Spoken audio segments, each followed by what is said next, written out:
So, hello everybody and welcome.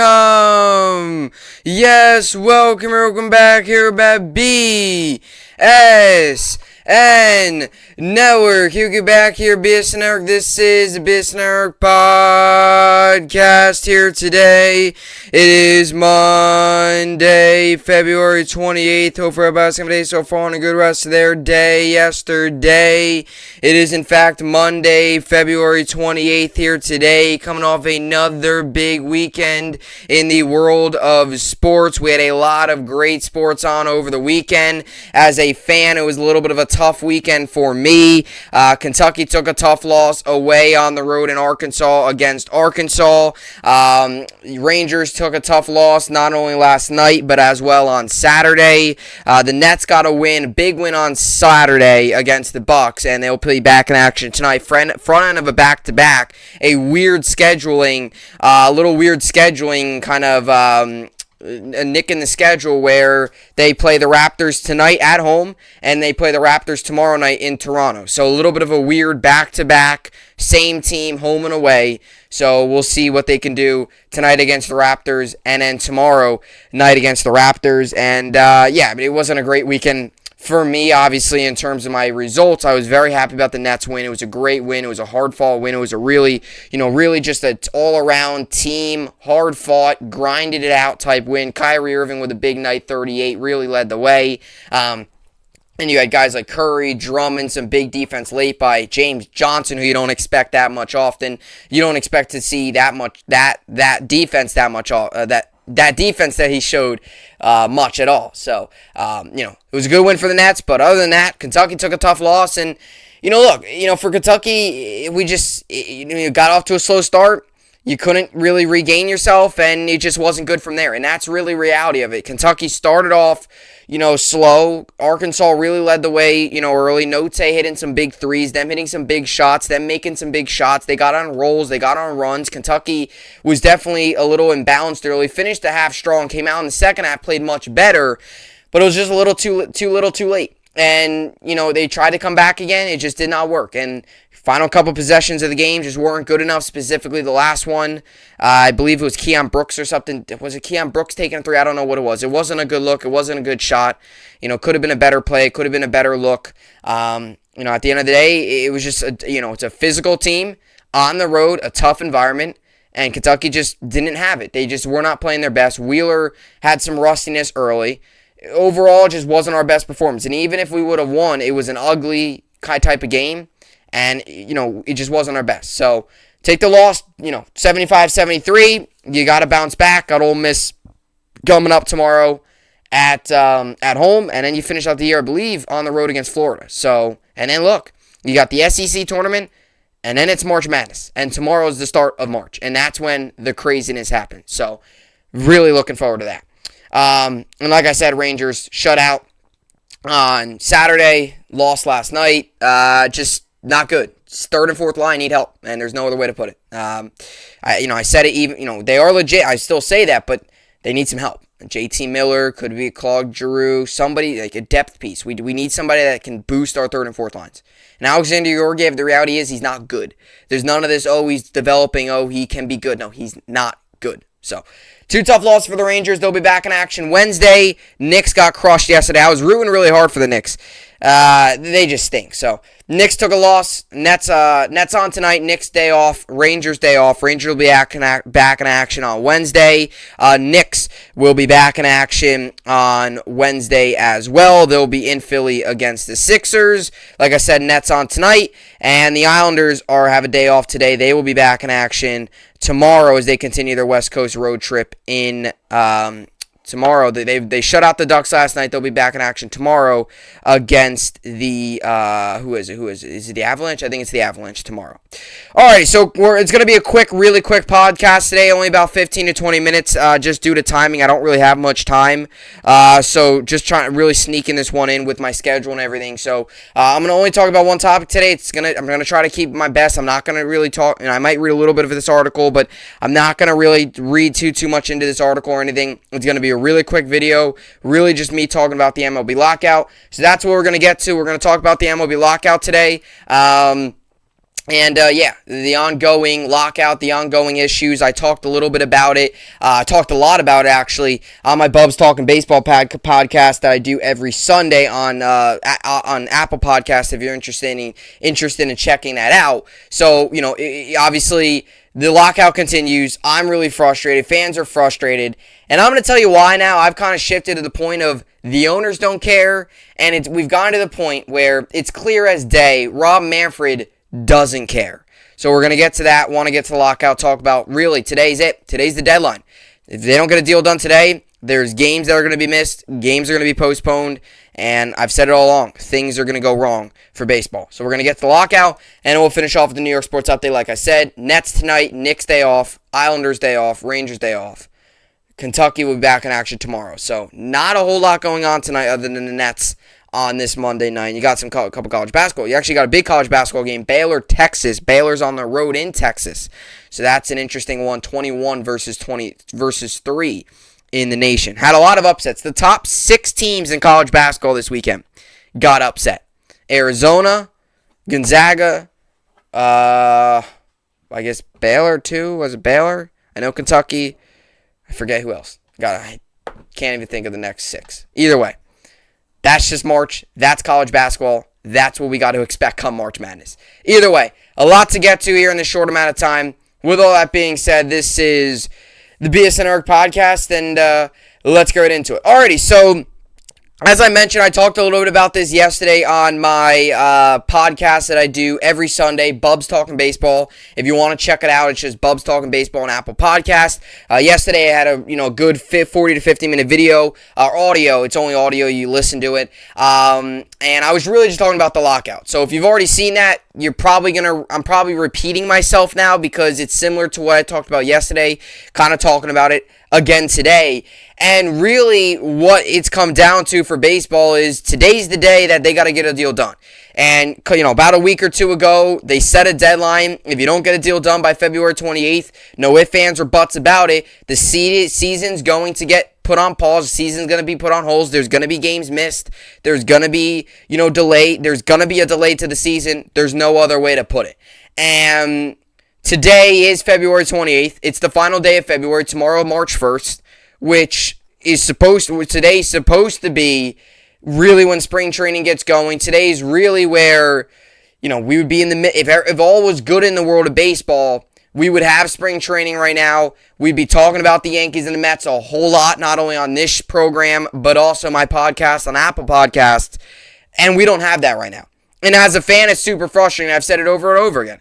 And reality hit me, I think on Saturday is really when it hit me like, wow. On Saturday, it was like, today's the 26th. If we don't get something done in 2 days, the harsh possibility of missing games, whether you believed it or not, it's still just wild to think that over something that is easily can be avoidable. And if both sides would just agree, if one side wasn't so greedy, and that's the owners, and if you had a commissioner that actually cared about the sport, and actually cared about the fans, and actually cared about playing a full 162, we wouldn't be in this situation today.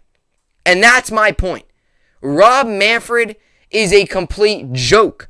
He is a complete loser. Manfred doesn't care about the fans. He doesn't care about the game. He doesn't care about the sport. He's getting paid. He's getting all his money. He's got a ton of money. Oh, it's all right. He doesn't care if they miss a month of games. He said it.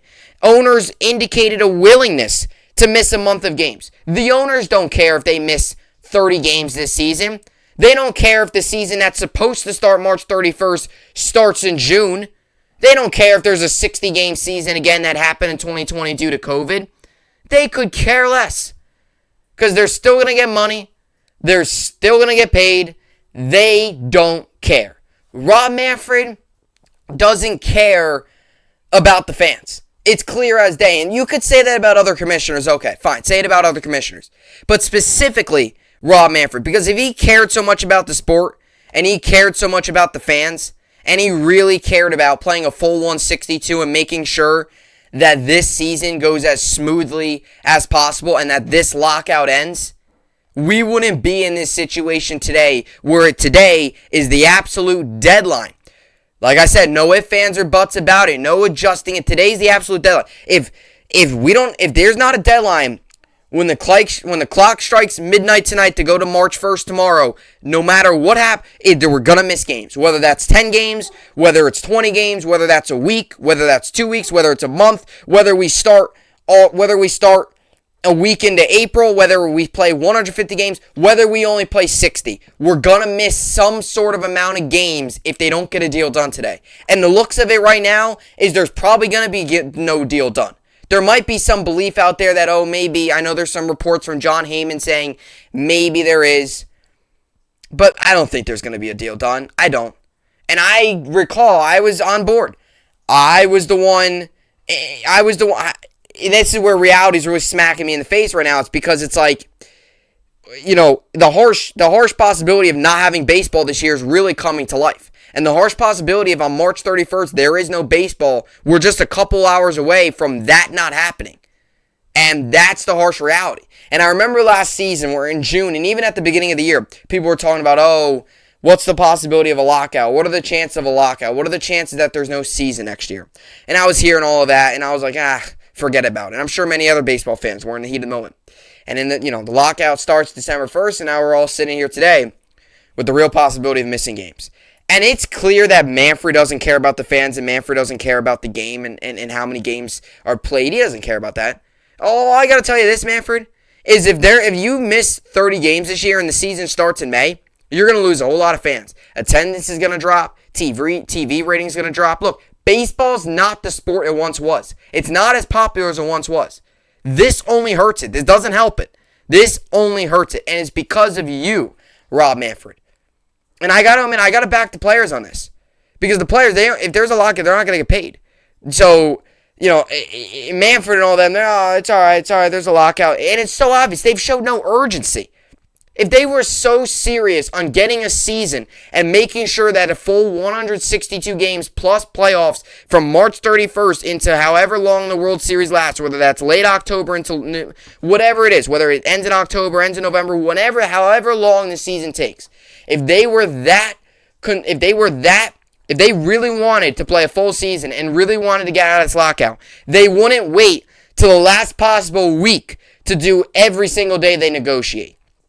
Why didn't they negotiate every single day in December? Why didn't they negotiate every single day in January? Why did they only have about 3 negotiations in 2 to 3 months throughout this lockout? Why was it last Monday did they say, let's negotiate this next entire week, a week before the deadline, a week before the chance of missing games? You're not going to be able to make up that much ground in a week. You're not going to be able to agree on that stuff in a week, unless if one side really caves in and says, look, we just want baseball, whatever you want, we'll do it. And neither side has shown any signs of budging whatsoever. And that is to blame for both sides, because both sides they want so much, they want what they want, they're not willing to adjust. And I've stood in the middle on that. But when you read all these articles and what you're hearing, and if it all is true, which I believe it is, because I know how bad Manfred is as a leader and as a commissioner, and I know how much the players don't like him, and I know that he's not well respected around the league, other than the owners. I know he's not a well respected guy around the league, and I've been one to kind of take some of the blame off of Manfred over the years, even during the COVID lockout. I know a lot of people were yelling at Manfred. I actually stood a little bit on his side because I thought that the players were too worried about money and too worried about how many games there was going to be when they could have, like I said, I've always said this. I was kind of on Manfred's side on that one, but I've completely shifted. I am no longer on his side. And when you really look at the whole slew of things, the whole list of things that he has done during this lockout, that he has said during this lockout, and even in past years that he has said, saying, maybe no season might help further negotiations. Future negotiations. You shouldn't be, right? If you have no season, the future of baseball is pitch black. You cannot guarantee baseball is going to die if there is no season. If we don't have baseball for the entire summer and into October and into the fall, baseball's dead. It's done. No debating. It's going to be done. The amount of people you're going to lose if you just miss 30 games is a lot. The amount of people you're going to lose if you miss the whole seasons, even more. And I don't even want to think about what next season would bring if we don't have a season this year and they continue to negotiate. So, it's not looking good. And this is on Manfred. Nobody else. This is Manfred's fault. The owner's showing a willingness to miss a month. 1 month, they're showing a willingness. So, say teams play about, let's say what? March is 31 days, or I don't know. What's April? 30 days? Is April 30 days? I don't know. Let's say April's 30 days. I don't know all the days of the month. So let's say what? Month's 30 days, right? You probably play, 25 games in that month? 5 days off? 27, 28 games? So you're missing about 20, you're missing about 30 games right then and there if you miss a month. So you're missing about 30 to 35 games missing 1 month, because you also have to put into the fact that if you miss a month, that means you missed the month of games. So if you were to miss all of April and then say, okay, we're going to start in May, well, you probably have to give the players 2 to 3 weeks of spring training, which is pretty much a whole another month, and then you start. So you're going to be missing about 50 games, because missing a month of baseball. Let's say you miss all of April. That's probably what I could look it up. Let me see. Let me see how many games the Yankees have in April. Because if you miss all of April, I'm just going to use the Yankees as an example here. It's easiest. So Yankees in April are supposed to play 28 games. Okay? So let's just say you miss plus. So yeah, Yankees are supposed to play 28 games. So 29 games technically, because you got to count opening day March 31st. So 29 games you'd be missing if you miss all of April plus the 31st in March. So that's 28 games, okay? Let me think here. So 28 games, and then let's just say May 1st you say, all right, we come to an agreement. You got to give it about 2 weeks to at least get the players ready to go. 2 to 3 weeks. That's about what COVID was. So that's another 2 weeks. That's about 12 games, right? So that's what? That gets you, to like 30? That's about 42 games there. And then by the time you start, so yeah, like I said, you're missing about 45 to 50 games if you miss up a month. Because if you miss a whole month, that's about 30 games, okay? Plus the 2-3 weeks it's going to take to start that month to get ready. 50 games, you're talking then about a 110 game season. That's okay? I don't know. Manfred, man, it's such a loser. He does not care about the fans. He just wants money. He doesn't care about the game. He doesn't care about where this game's headed. At the end of the day, he's going to get paid. He's going to get a lot of money. That's all he cares about. And it's just, I now see why people all these years have hated him so much. Like I said, I have never had really much of an issue with him. But it's really starting to hit me how much of a loser and how much this guy is actually hurting baseball more than helping it. And it's not really the players that are the issue in this. The only issue I have with the players and the owners, both sides, the thing that I universally have an issue with is that both sides are really neither of them are willing to cave in a little bit. Neither of them are willing to budge, right? And that annoys me a little bit, because you're not going to get anywhere if no side budges. If you just want everything that you want, you're not going to get anywhere. And that's kind of where we're at right now. So that's my only issue with the players and the owners. But Manfred, there's so many issues. Things that he said, there's no urgency. He clearly doesn't care if there's a season or not. And you can't believe if he goes out there on a press conference and says, we're trying your hardest. Obviously you're not. Because if you were really trying your hardest to get a season done, you would have had way more negotiations than the 10 to 15 that they've had since the lockout began. All right, this lockout's been going on now for about 3 months. You could have had days and days and days of negotiations if you really cared and you really wanted baseball and you really wanted a full season so much. So Manfred, just a complete loser, and a big reason why baseball is really, really close to missing a lot of games. So, and there's no news really now. The hour ago I got was MLB, will be resuming talks. That was an hour ago. So they're still in Jupiter, Florida. And look, I mean, it's a little later. So I mean, maybe they are negotiating, but who knows? I mean, they are talking right now. I don't know what's gonna happen, but I'm not optimistic. And even if a deal does get done, I'll be ecstatic about it, and I want it to get done. But I still believe that Manfred's got big issues. I still believe that. So, that's kind of what I just wanted to talk. Just the Rob Manfred issues and him just not helping the sport whatsoever, hurting it more than helping it. All right, so let's get to the rest of the sports world here. We're gonna get to the NBA Magic Pacers tonight. I'll take the Magic. Timberwolves Cavs. I'll take the Cavs. Heat Bulls. I'll take the Heat. Bucks Hornets. I'll take the Bucks. Thunder Kings. I'll take the Kings. Grizzlies Spurs. I'll take the Grizzlies. Nets Raptors tonight. Raptors come into this game 32-27. Nets come into this game 32-29. Raptors are 4-point favorites. The over/under is set at 217. This game is on tonight, 7:30 p.m. Eastern. Yes, I'll take the Nets. 3 NHL games on tonight. Devils Canucks. I'll take the Canucks. Maple Leafs Capitals. I'll take the Maple Leafs. And Bruins Kings. I'll take the Bruins. And there's 4 top 25 college basketball games on tonight. Iowa Northwestern, I'll take Iowa. Baylor Texas, I'll take Baylor. And I actually think they cover the 1.5. I know that's been a weird spread going around today. Texas Tech Kansas State, I'll take Texas Tech. And UCLA Washington, I'll take UCLA. And as for fantasy basketball, I actually got the win last week, so I was able to come back. I won 1,681 to 1,672, so only won by 9 points.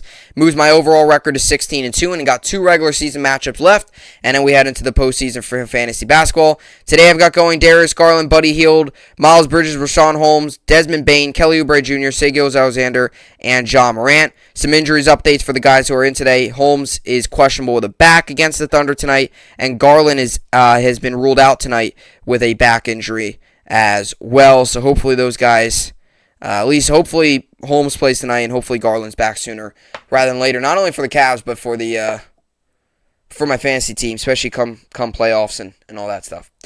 Alrighty, so that will do it today. I'll be back tomorrow. I know there's a lot of stuff going around about Derek Jeter and him resigning. I want to talk about it. There's so much other stuff to talk about. Like I definitely want to talk about it, but with this whole lockout thing, like if he resigns, it's like, so what? Like, I know he resigns, but if there is no season, if there's a lockout and they pause the season, he's probably not going to go anywhere until the season. Maybe he will. I don't know. I was thinking about it. But we'll see. Anyway, that'll do it. Just quick video today due to timing. So I'll be back at it tomorrow with a full video, 40, 45, 50 minute, however long it takes. And yeah, as always, I'll see you all back here tomorrow. Hope you enjoyed it, and thanks for watching.